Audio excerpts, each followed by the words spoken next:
দুনিয়ার বুকে আমাদের আনন্দ উল্লাস, আমাদের সুখ স্বাচ্ছন্দ্য নষ্ট করে দেয় তিনটা জিনিস। একটা আওয়াজ করে উত্তর দিতে হবে, কয়টা জিনিস? এক হচ্ছে অসুস্থতা। আমরা যদি অসুস্থ হয়ে পড়ি তাহলে দুনিয়ার স্বাদ আল্লাহ তারা আমাদের গ্রহণ করতে মনে চায় না, ঠিক কিনা? সুস্থ থাকলে সবকিছু খুব ভালো লাগে, নাম্বার ওয়ান। নাম্বার টু হচ্ছে বার্ধক্য। যারা যুবক তারাই আসলে পৃথিবীর সব নাজ নেয়ামত বেশি ভোগ করতে পারে। বার্ধক্যের করাল গ্রাসে যখন কেউ আক্রান্ত হয়ে যায়, বয়সের ভারে যখন নুজ্জ হয়ে যায়, সে কি যুবকদের মতো পৃথিবীকে ভোগ করতে পারে? কথা বলেন। তিন নাম্বার হচ্ছে মৃত্যু। The death, the most certain thing in our life is death, but the most uncertain thing in our life is the time of death.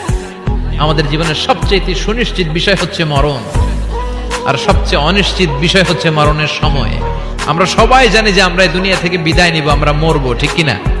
এটা আমরা জানি না? জানি, কিন্তু আমরা কবে মরবো এটা